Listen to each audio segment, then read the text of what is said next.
line. Welcome to the 33rd edition Beers with Bill. And our guest this evening is Adam Wilson, and sales manager for Boshkung Brewing. Adam, we're going to start with the cream ale, right? That's correct, sir. Want to give us a little bit of background on the cream ale? The cream ale, the background as a style is that it's a hybrid style that's very much a lagered ale style beer that's actually was developed in the States. It's one of the few beers that was kind of like the California Common. The cream ale was also developed in the States, and typically it was thought that it was some of the German immigrants who missed having their lagers from back home developed this style, and so you're typically going to get a little bit of sweetness on the back end of it. It's generally around 5%. There is no definitive answer on why it's called a cream ale. It is, a nice light beer. The general consensus is that it was named after its creamy head, because typically before, when you're looking at a lot of the ales that came before it, they weren't very carbonated, so they did not have that big head. So the thought process is that it was named as a cream ale after the head. But again, there's no definitive answer on that one. So when Boshkung came out with it, it was their first beer they released, and that was 5 years ago now, up in a little community called Carnarvon, which is basically the crossroads at Highway 35 and 118 up in cottage country. And since then, it's been their flagship beer, and we're really quite proud of it. It's won a couple of awards over the years at the Ontario Brewing Awards, and I find that it's a nice, easy sipper. It's the go-to beer for a lot of people. I came over as a rep from Bose, and so coming from a place that had lagered ale with lug tread, and jumping into a place with a lagered ale with the cream ale, I was just like, this is fantastic. This is so much easier. So it's a nice beer. It's an easy drinker, and it's one of those ones that's good for just about any occasion. Good. I am bad for drinking my beer at room temperature. So the cream ale is the only one I left out. The rest of them are coming out of the fridge. I am at the end of the show, I'm actually going to throw it in the fridge and I'm going to try it cold afterwards. Nice, good. Yeah, no, it's a nice beer. But I don't mind it. There's a lot of banana on the front tone when it's warmer. It's true. There is a bit of it's weird. This is one of the few beers that when I did my done some research on it, it's one of the few beers that there's an expectancy actually for a little bit of that diacetyl flavor, but like a minimal. Like when it's in front of the BJCP, it's expected to have a little bit of that off flavor at the back end of it, and it's expected for the style. It can't be too much, or else it's just considered an off flavored beer. But I have had that banana flavor at the top as well. Yeah. No, it's really coming through warm. So there's nothing wrong with it drinking it warmer, by the way. I'm okay. I just want to try it cold. Yes, and that's to me, that I think that comes through in that sweetness to it. And you're right, the warmer it is, that does. I usually drink it cold, so yeah. Thanks for pointing that one out. I just wanted to try it. That's all. Right. That way. So this is our sort of lead into New Year's. So I got a couple of New Year's questions for you. The first one, what is your most favorite New Year's memory? New Year's is a funny one because there's so much hype to it. Like there's such a big buildup to it that I've had so many New Year's in the past where, with all the great hype that comes with it, is the more something's hyped, the more generally is a bit of a letdown. So I think I've had some of my best New Year's when I've stopped trying. I worked in the bar industry for so many years, so a lot of them, like a lot of the New Year's were just work. You know, it was serving beers or IDing people or doing all that stuff. But when I stopped doing that, when I stopped playing music, when I just started hanging out with family on New Year's and having, you know, dance party in the living room, to me that's the absolute best, you know. And you know, this year it's just going to be my wife and I and our two kids, and you know, we'll set the clock a little bit early, and you know, so we'll do a countdown probably around 8 o'clock so my daughter can stay up for it, and I'm pretty sure we'll all be in bed about half an hour after that. So to me those are the best times at this stage of the game. Okay. And then, of course, the ultimate question, do you make New Year's resolutions? But the corollary to that is, if you do, how successful have you been? Um, in the past, I haven't made resolutions. I've looked at the year and tried to have it come up with a theme for the year. So last year, the last year was to work on my finances, and then the world fell apart. So there was that. But you know, in the past, it's just been like, let's focus on my health, and what does that mean? It's not necessarily setting. It was never about setting a resolution per se.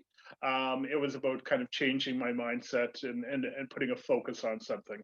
I find that when I set resolutions, I'm for me, I'm setting myself up for some massive failure. But I find that you know, if you focus on one area of your life, you might have an easier time setting pretty good habits. Not to get too involved in it, I'm reading a book right now called Atomic Habits, and it's all about making the small changes in your life. And I find that resolutions are kind of a big, huge change that you want to hit. But if you make the smaller ones as they build up, you can get to those baby steps will lead you to where you want to go. So you've lived on both coasts. It's true. And so my question to you is what is it that you like about each coast? Thanks for not asking me which one I like more. No, that's not a fair question.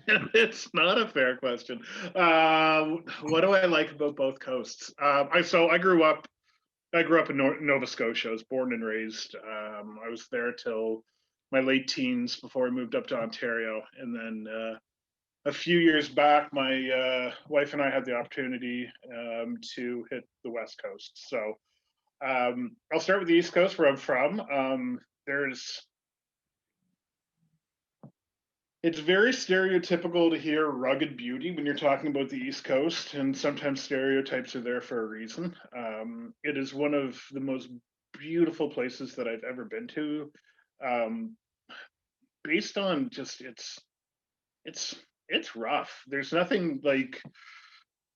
smooth edges to Nova Scotia, to the East Coast. It's you know, you look at a place like, take Peggy's Cove, which everybody knows of, and there's these big signs that are there that say don't go on to the dark rocks. And the reason for that is because people get swept away into the ocean and they're never seen again. So that's, you know, when I talk about rugged beauty, I'm talking about the fact that for anybody on the East Coast, that they know the ocean is alive, and it's pretty spiritual down there. Not so much religious, but big spirituality behind being on the ocean. I think to me that, you know, growing up down there and the sense of community and having that, you know, people living off of the ocean, yeah, it's big. So as far as the West Coast goes, it's hard to imagine a place. I don't know if an artist could draw a place more beautiful. I did a beer festival up in Squamish. So just when you go up the Sea to Skyway highway there, up towards Whistler, about halfway up from Vancouver, you come to this community called Squamish, and they've got this huge sheer mountain face, and then there's the water below it. And we were up top on for a beer dinner, and we're just looking out on this, and I'm just like, how does this happen? Like, how does this get so nice, you know? And you know, and then we're going over to Vancouver Island. I was on there once, and all of a sudden I turned and looked, and there's a pot of whales, and I was like, this isn't even fair. Like, this is so nice here. So, for both, both of them have their own beauty. So it's, I would never be able to say, hey, this one's better than the other, but it's just, there's something about both coasts. There's just something about being surrounded by the water like that, which makes absolutely zero sense why I'm in Ontario, but it's home now. So I get you. I'm more of an East Coast guy than a West Coast guy, but that's what you described, the rugged beauty. well, it was funny when we moved out to the West Coast. We'd been living in we're down in Norfolk County, and we were living in Simcoe at the time. And neither one of us we had come from Toronto and we moved to Simcoe, and it was a big culture shock for us. We were there for a couple of years, and we wanted to change, and we started looking for work on the East Coast. And we were gonna, go down for a couple of years and revisit family and friends. And my wife applied for one job out on the West Coast, and she got a job offer. And we were like, all right, well, I guess we're going to go that direction instead. So it was a fortunate mistake, maybe. Who knows? Before I ask my next question, what's going to be the second beer we talk about? Second beer is going to be the Keller beer, North Country. So.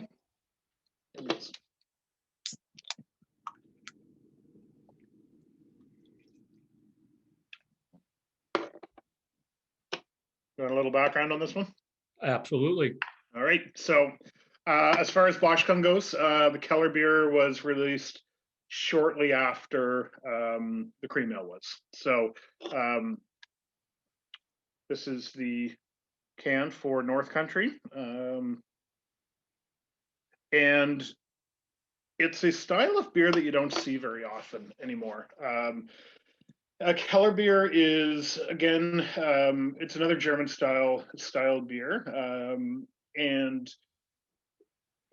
it's a lager, but at the time there was no refrigeration. So in order to get the beers to the temperature they needed them, they had to cellar them for a number of years. And Keller is the English translation or the German translation for cellar. So there's a couple of different kinds. There's a pale Keller beer, and there is a amber Keller. The one that we do is the amber Keller.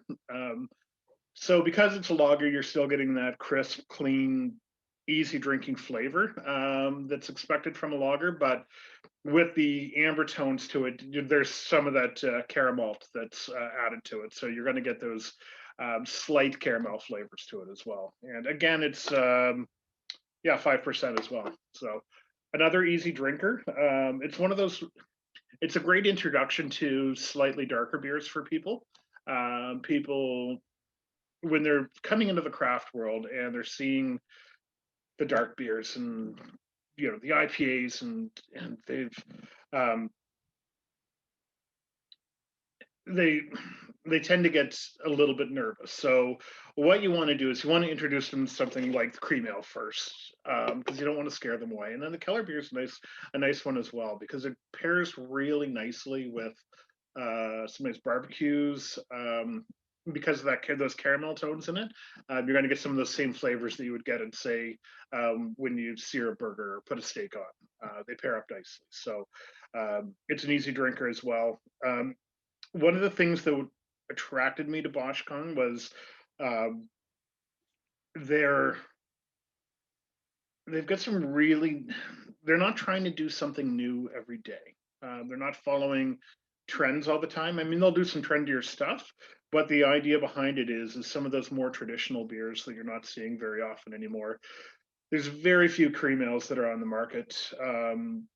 There's even fewer Keller beers. I don't know if I know of any that are out there 100% of the time, like the North Country is.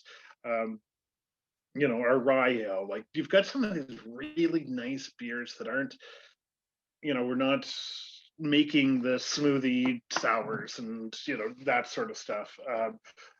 Just really well made traditional beers.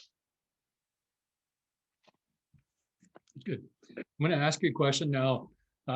You've seen the beer scene both east and west. Can you tell me what the difference is between the East Coast beer scene and the West Coast beer scene? Yeah, it's the East Coast was the East Coast beer scene was born on the Olins family. So, you're looking at your Keith's Brewing, you're looking at Olins, you're looking at Schooner, you're looking at Alpine, you're looking at those typical yellow beers that everybody knows, and it's very traditional, and those who like it somewhat, I guess.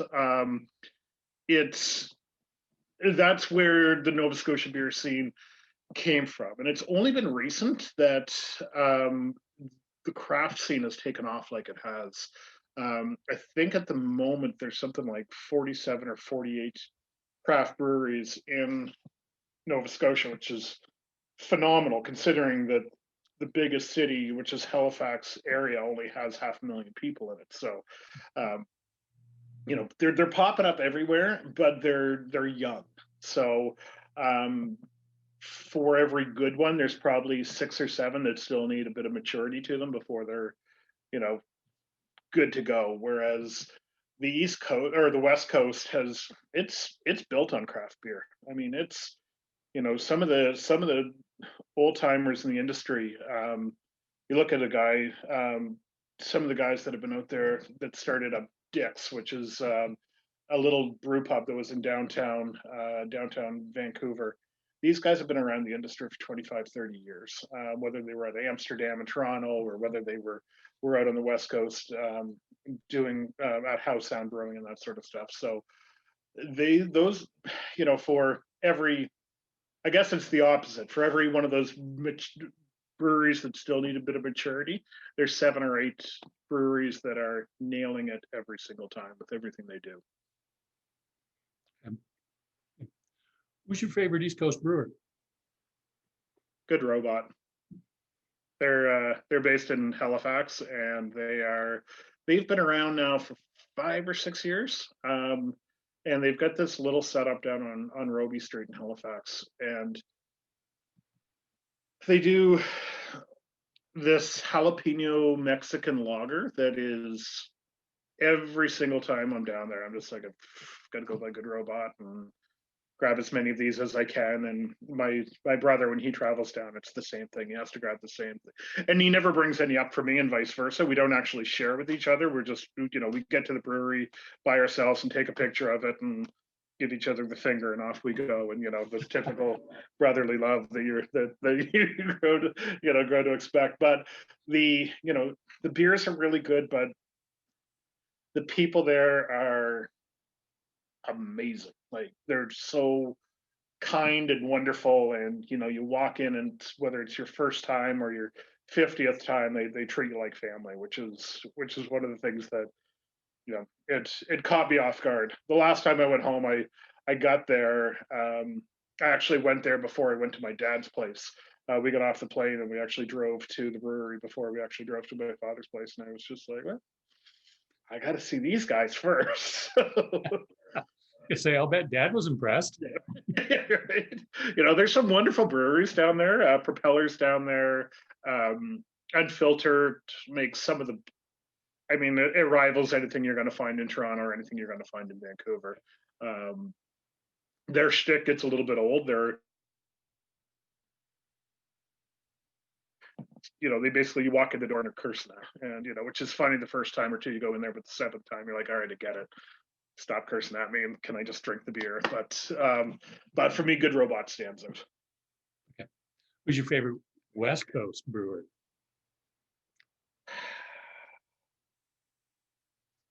Favorite West Coast brewer? I would have to say Fuggles and Warlock. They're in the Lower Mainland. I think they're over in Richmond, and they've got this, like a lot of craft breweries, they've found cheap rent in some small little place that has 4 or 5 warehouses, and you walk in the door and they have 7 or 8 video game consoles there, and they're these the most amazing. The two guys that run the place are just the most amazing, like Dungeons and Dragons video game geeky, wonderful human beings that you would ever see, and they make some of the best beer I've ever had. They do actually once in a while you can find it. They do a strawberry lager that you can actually find sometimes at the beer store.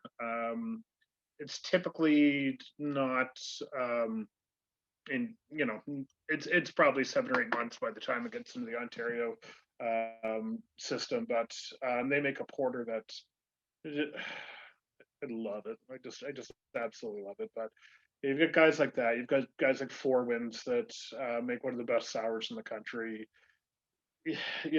Persephone over on the Sunshine Coast.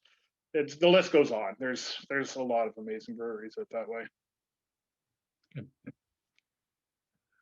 Terry has a question for you. He wants to know sort of the relationship of the brewery into the restaurant Rhubarb. Okay. You know your stuff, Terry. Good job. The origins of Boshkung, the original owners, Chris and Terry, owned the Rhubarb. So if you're ever up in that area, it's literally it's a crossroad. There's very much not much else up there. So you've got this building on the corner that has this wonderful restaurant called the Rhubarb, and in the basement they have this 5 hectoliter. They decided to open this 5 hectoliter brewery. So they started doing the cream ale and the Keller, and started doing all these different beers. And as it gained in popularity, they went about 15 minutes down the road to Minden and opened up what they called Boshkung Social. So it's a slightly larger 10 hect system, nice patio at the side, able to push out a lot more product, a lot more seating, that sort of stuff. So the original owners were the owners of the Rhubarb. They've since sold the place.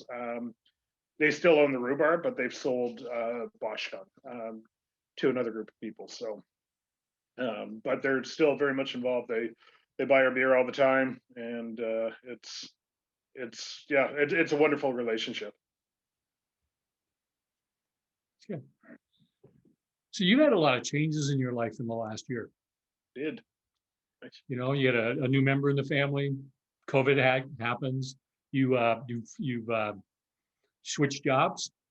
How does Adam stay grounded? Who says he does? Okay.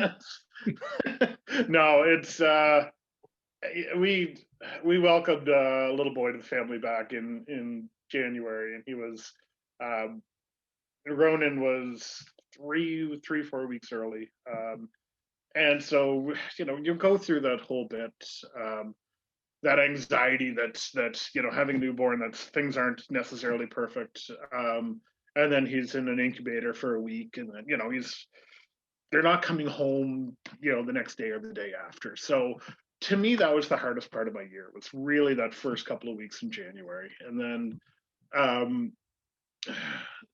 so everything after that was fairly easy. I got a chance to hang out with my family. We're in the middle of this pandemic, and I get this amazing opportunity to hang out with this super rad little dude that's there, and get to watch his sister be this amazing big sister. So my family is what keeps me grounded. That and a fridge full of beer, generally.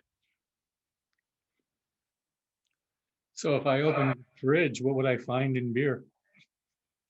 You would find a few Boshkung for sure. You're definitely going to find some Collective Arts. I'm a big dark beer guy. I like my Stranger Than Fiction a lot. My wife loves her sours, so you're going to find Jam Up the Mash in there. Newcastle Brown Ale was one of my first loves. That's almost always sitting in my fridge.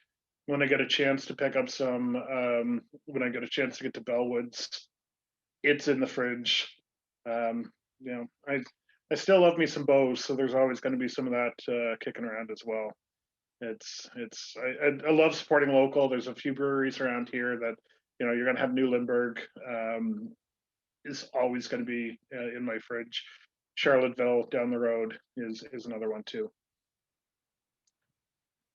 Well, that's going to lead me to my question that I was going to ask later. I'll ask it now. So you live in Norfolk County area. The beer scene down there has dramatically changed in the last 2 years. It has. It has.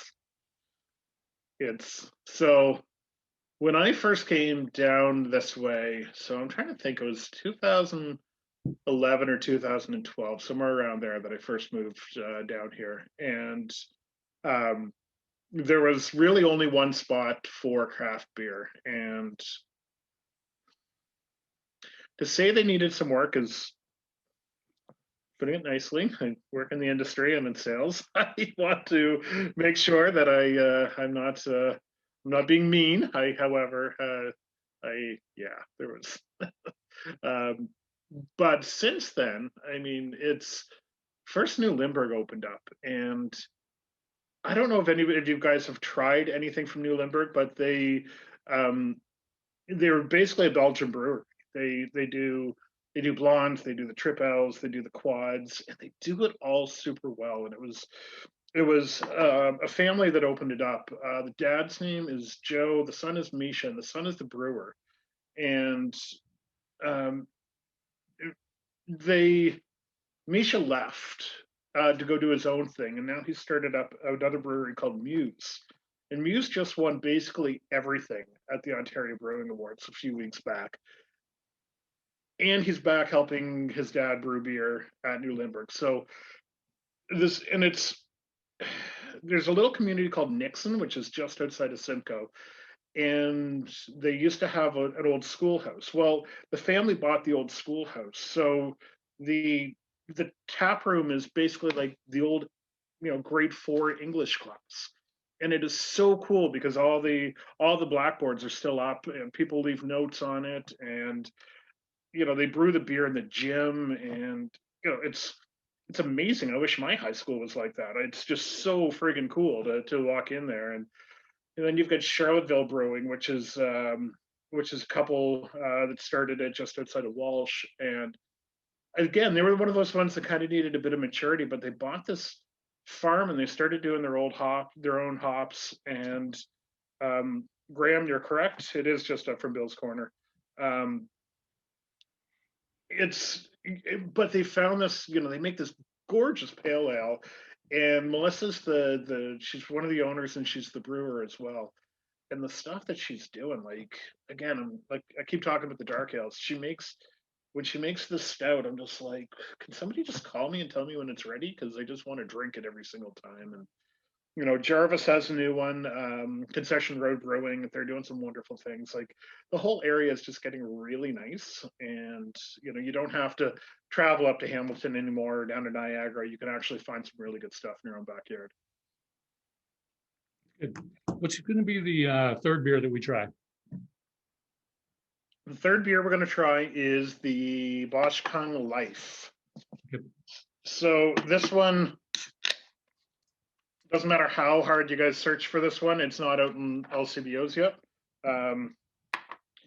This one's actually coming out in the LCBO in March, and it's a session lager. So this is the can. Maybe you can see that well.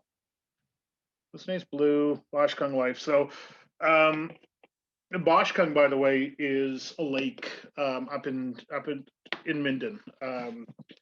So when I first found out about the place, I was like, I don't know what Boshkung is. So there's big Boshkung and little Boshkung. So Boshkung's they're calling it a session lager, light lager. It's one of those. It's a really nice crossover beer. It sits at 4.2% alcohol, so it sits on the high end of what's considered the light beer category. And like a good craft beer, it doesn't drink like a light, watered down lager. It actually has a nice big flavor to it. I find there's some really nice grassy notes to it, and that to me is what stands out, because I find that that if a lager's done properly, some of those notes should be coming through. And I find that there's not an overabundance of sweetness on it. It's the grassiness definitely comes through nice and clear, and almost a flowery, because you're going to get those malts that are coming through, but they're really light malts, so you're going to get more biscuity flour tones to it than anything else. Yeah, I would have almost said aromatic. True. It's True. Yeah. For a light beer, this is well crafted. It's really well made, and we actually put it in for the OVAs this year, and the only negative that we got from it was that we put it in the wrong category, because it drank like, we put it in the session lagers because it sits at that 4.2%, so it sits in that ABV, but it drinks like a much bigger beer. Yeah, no, it's there's a lot of body there. There's the aromatic finish to it, the grass tones right at the start. It's a nicely crafted beer. I'm excited for this one. I think that this is going to serve us really well when it hits the LCBO. I generally don't lean towards lagers, even though we basically have 3 of them. But for my personal taste, it's not something that I generally will lean towards. But I mean, this beer, I was so surprised. Like when I did my initial interview, they sent me home with one of each beer. Which, by the way, if you want to, even if you don't want to work in the beer world, just get a job interview. They'll always send you home with beer. It's fantastic. But I was pleasantly surprised by this one, because just based on what it is, I didn't think I was going to like it at all, and I keep going back to it. It's a really nice beer to go back to. Yeah. So tell me, what's been the most challenging thing because of COVID this year for you?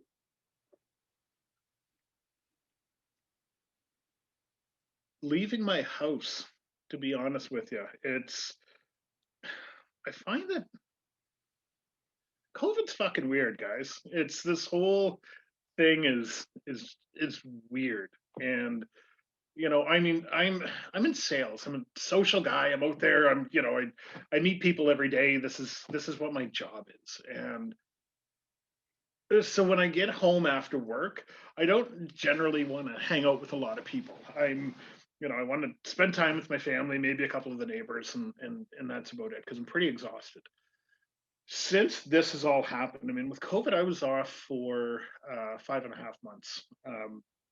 So when things happened in March, when things were starting to get serious, I was still working at Bose, and Bose made the decision fairly quickly to, in order to preserve jobs later, they gave temporary layoffs at the right away, and I commend them for it. They were trying to do what was right. They've got a big brewery, and they're trying to remain independent. They're trying to do all the right things. So they gave us temporary layoffs. We got to keep our benefits the whole bit. It was awesome. But I sat on my ass for 5.5 months, and I wasn't around people. And so when I had to go back out in the world again, I was like, this is hard. Like, I've got to go back to, instead of talking to these, same 3 or 4 people that I'm surrounded by, I've got to remember what it's like to go sell beer and go be happy on those days when I'm not happy, and, all those things. And I found it a very difficult thing.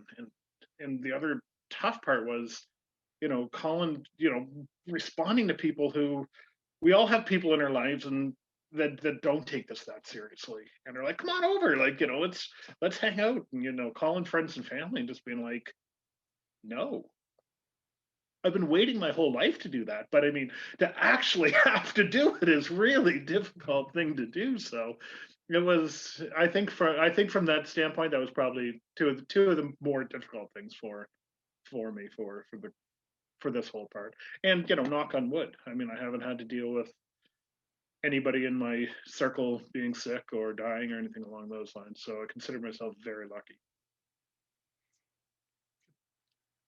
What's been the best change because of COVID? Can I give the same answer? No, I'm. You could. Like I said, I had my son was born in January, and I just got to spend 5.5 months with him uninterrupted.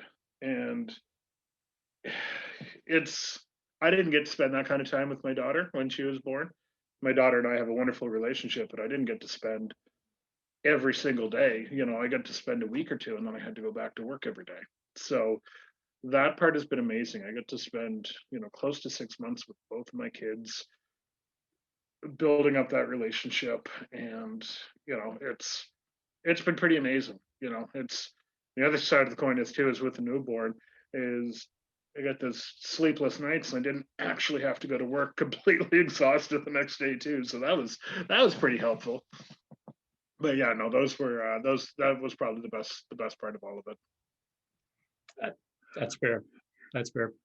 I remember with Tom and Sarah, who were born close together, driving to Toronto, wondering when I was finally going to get some rest. Mm. Yeah, it's not. I mean, it's not an easy thing. It's a wonderful thing, but it's not an easy thing. And it was.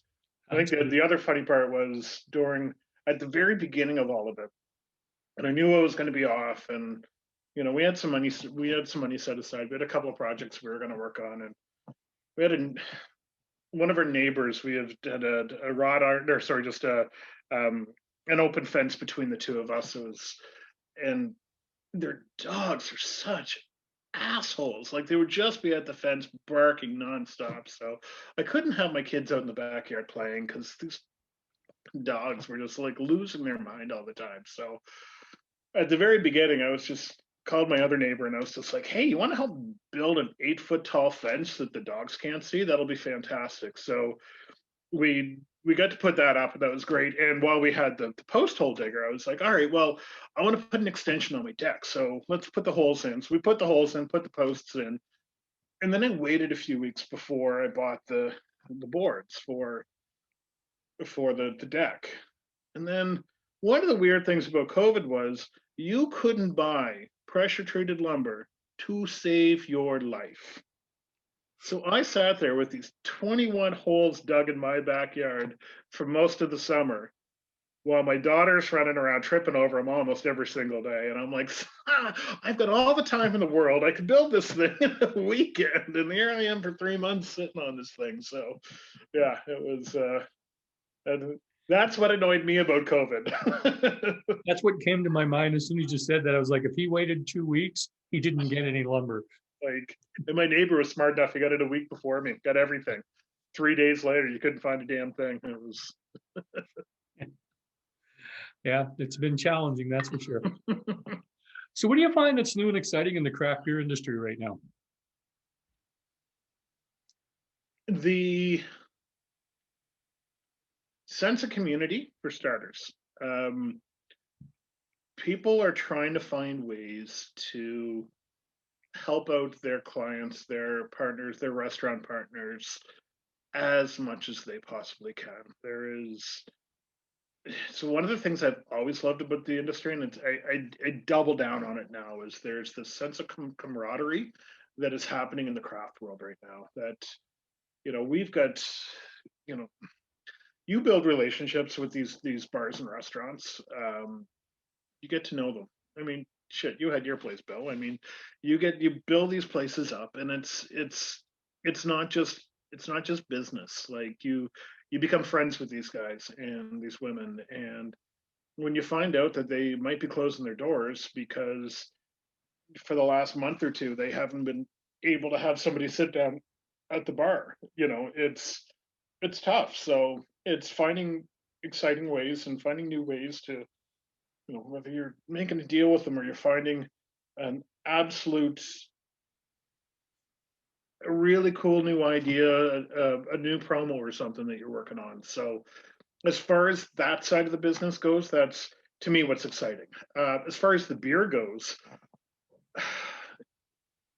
it's getting harder and harder to stand out because of how good the beer is that's out there right now.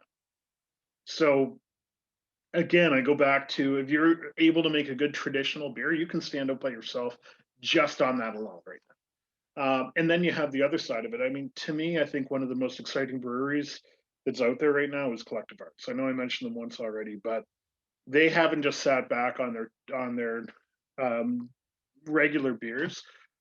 I just had a beer last night, a smoothie sour.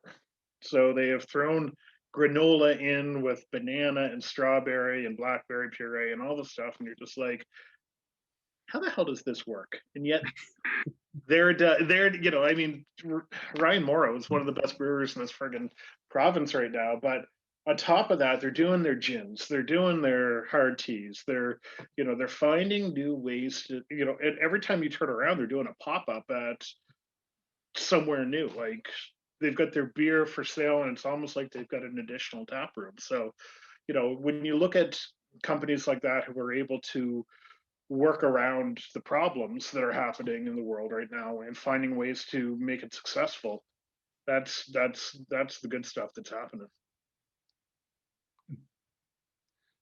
So we're leaving the best for last. We're going to do the rye beer now.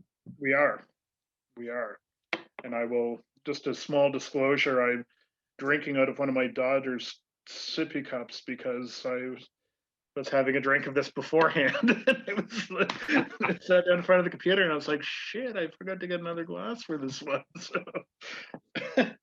and this one is the Campfire Rye Pale Ale.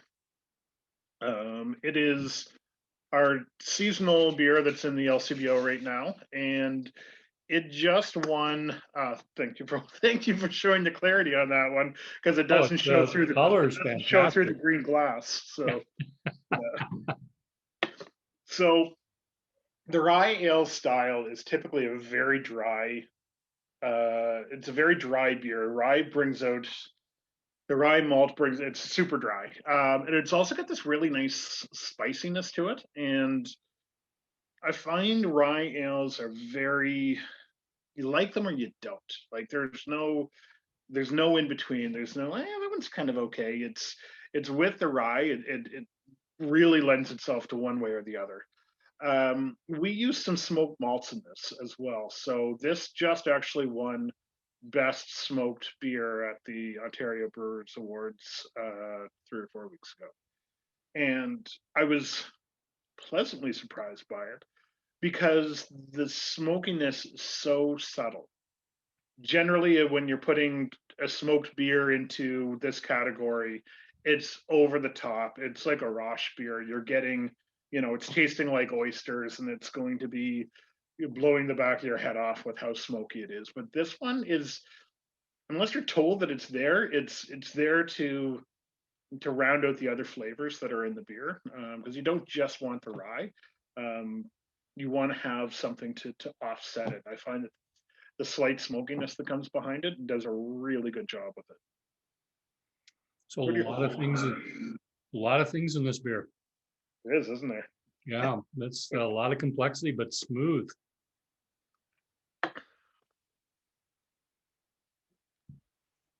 It didn't tell me whether you liked it or not.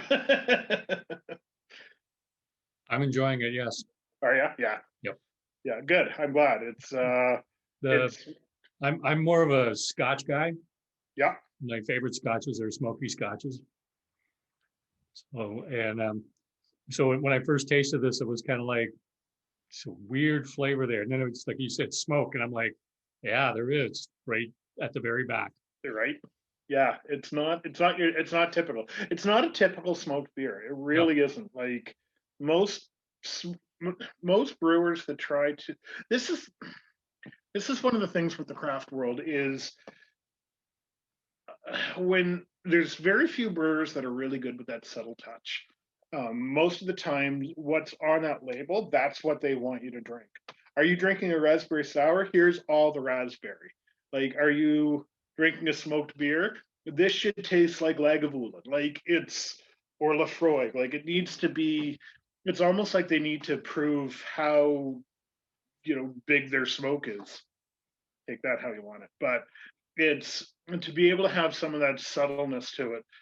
And I learned this, and I got the appreciation for it from Matt O'Hara when Matt, brewmaster at Bose. Matt is so good at fusing different flavors, and so when when I come across it, I am always such a big fan of it that, there's those subtleties can be there.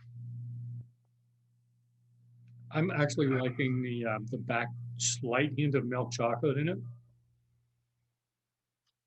It's also about to go on LTO. So it's no, sorry, not LTO. It's going to be on an end dial. It's going to be month of February.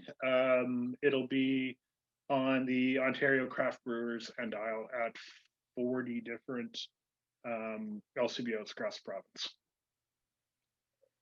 Yeah, shameless plug. Mhm. That's what we're here for. That's right. So what do you see that, or not, what do you see? What is new and exciting and happening at Boshkung and for Adam right now? Well, they hired me, so that part was super exciting. No, they brought me on back in October, and they've never had a sales manager before. It's always been very regional. So what they're trying to do, and it's one of the reasons why most of you haven't been able to find the beer at your local store, is we just haven't got that expansion yet. So right now we have one full-time sales rep, and he's up in the Minden, Kawartha Lakes area doing his stuff, and I'm in Norfolk County trying to run up to Hamilton when I can, trying to run up to London and KW and Guelph when I can, and trying to plan for next year. And there's only so many hours in the day. So, but I can't say how much I love it. Like, it is so much fun. I just, knowing that this time next year, we're going to be in 400 LCBOs across the province. And we're going to have 3 or 4 different SKUs, and we're going to have a couple of new SKUs, and people are going to start to know the name of Boshkung. And so to me, I'm super jazzed by that. We're working at the brewery right now on trying to get our online ordering in place, and it's been a tough one because being where we are, there's only so many places that are able to get our beer out. And we're trying to work with a couple of companies, but before Christmas, they were like, we absolutely cannot take this load on right now because of the amount of stuff that we have coming through for the holidays. So in the new year, we're looking at a couple of places who might be able to get our distribution out a little bit better for that online ordering. We're able to do a couple of new beers every couple of months at the brewery itself.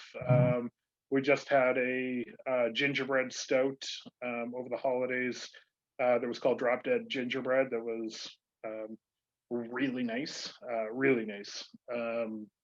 We did a pale ale that was made with fresh hops that were grown up at, basically grown wild up at the Carnarvon location. So I think there's a sour that's actually sitting in the cranberry and goji berry sour that's sitting in the tanks right now. So, there's, we're not sitting back. It's not going to be a regional brewery anymore. It's still going to be a regional brewery. We're still going to give love to our backyard, but we want people in Toronto. We want people in KW. We want people in Guelph. We want people in Ottawa to be able to try this beer. And of course, people in Woodstock. You had to slide Woodstock in. Okay, thank you. Too. I do appreciate you coming by with the beer for me. I'm looking forward to the gingerbread. It's nice. There was quite a bit of clove in it, actually. I was a little surprised by clove there was in it, but all everything there and the ginger, it turned out to be a really nice beer. We've got a really nice young brewer there who used to work at Wellington, and he loves experimenting. And he will, if you give him 5 minutes to tell you about how he did something or why he's doing something, you better just put 45 minutes aside because he's going to tell you in every detail. So I find that enthralling. I really like it when somebody's so involved in their job that it's not just a job. They're excited to be part of it, and they especially when it comes to brewers. So I mean, I don't know how many brewers you've met, but they're weird. Brewers are typically weird. They just want to be by themselves, sitting in a corner, figuring out their shit, and not have to talk to anybody. And when they're able to, when you find that one that's super extroverted, you're like, all right, fantastic. Let's talk beer for the next 7 hours. We've had a couple of brewers on the show. So I get you. They are a little bit introverted, that's for sure. I love them. They're wonderful people. They're, You get them in the right mood, they love to talk beer, that's for sure. that's it. It's trying to get them to talk about anything else. That's the tough part. No point in talking about anything.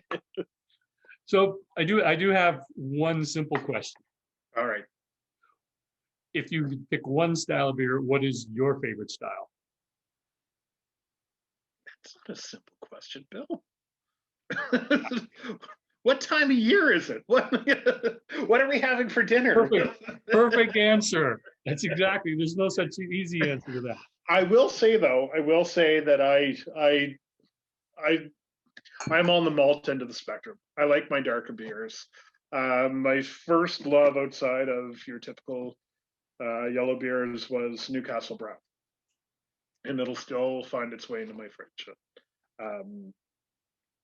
I think I mentioned earlier, Stranger Than Fiction by Collective Arts. Their porter is so friggin' good, just so good. Like I'd like to live in that English world a little bit. Like there's those English styles of beers, the milds, the British IPAs, there's so much good that comes from that area. But again, it all depends on, the mood that I'm in. I don't want to sit there with an imperial stout when I'm mowing the lawn. I don't think that's going to work out all that well for me. So, it depends is the great answer, but yeah, the dark ales, porters, brown ales, that's my wheelhouse. Same answer I give people about Scotch. Tell me what I'm doing. Right. Because that will tell me what Scotch I'm going to be drinking. Yeah. It's so funny, I totally understand that. In some ways, it's not a fair question.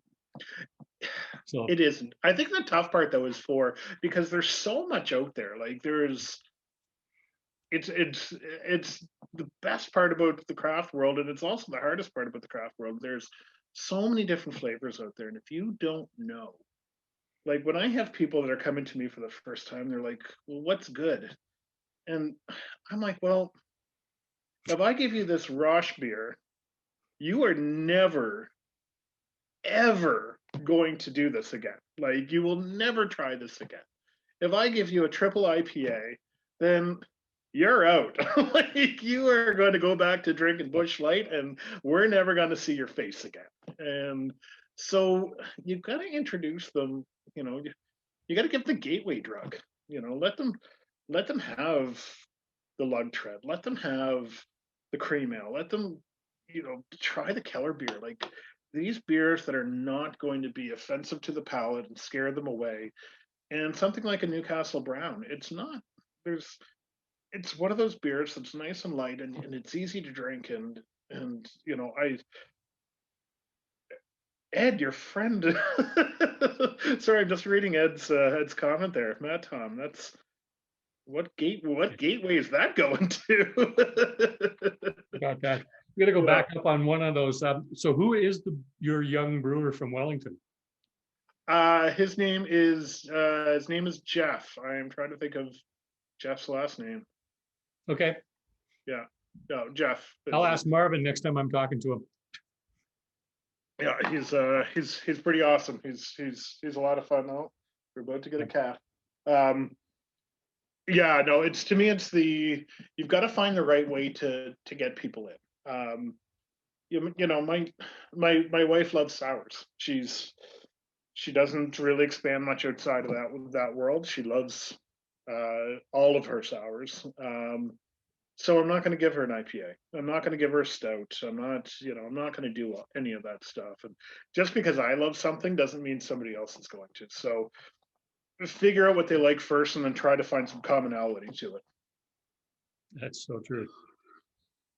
So if you could travel back in time, Adam, what advice would you give your younger self? Stop fucking around. No. That's a fair statement.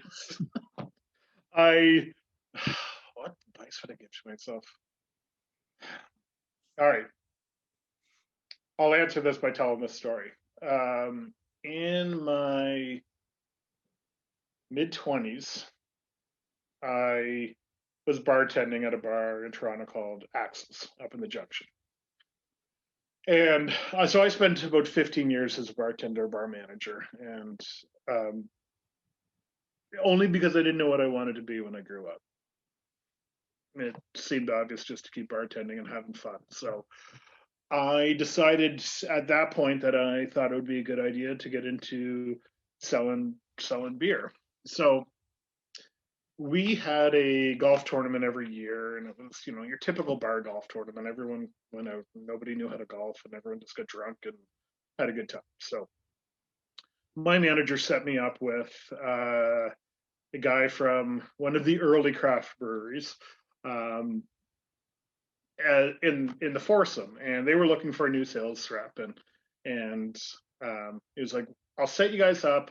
It'll be a day-long interview, basically. Like, you guys can golf together, chat, figure out if something's going to work out." So I invited my friend who worked for Score Golf magazine at the time. So it was this guy and his cousin and me and my friend.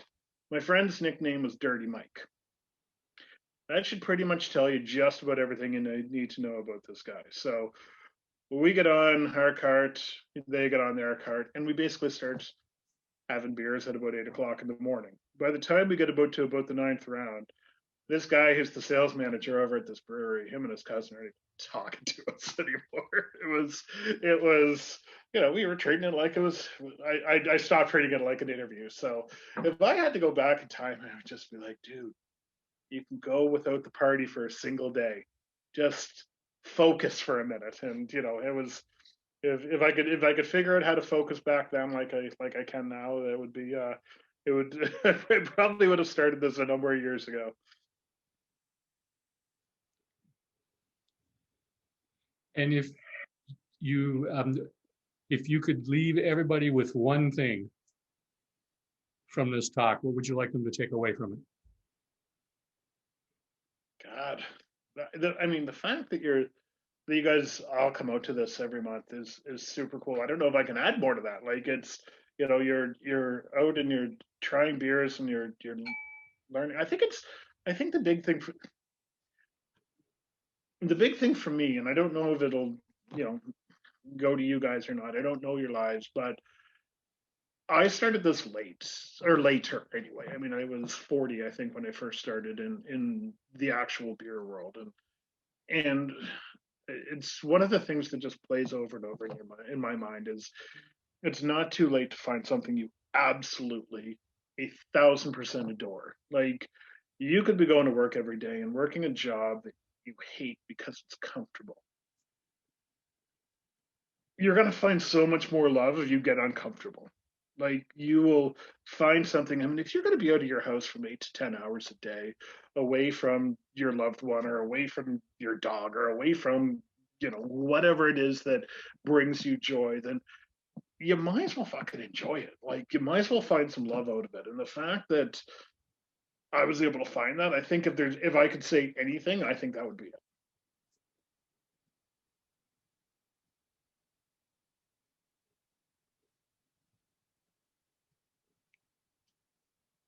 So we've had a full hour. Adam, thank you for taking time out of your life Thank you, guys. Sharing the beers with us and a little bit of your story and background. Totally appreciate your time. I appreciate this. This was a lot of fun tonight, guys. And now I have a lot of little half beers to clean up, so the rest of my night should be pretty good too. Totally understand. Hey guys, all the best at the end of 2020, and let's welcome in 2021.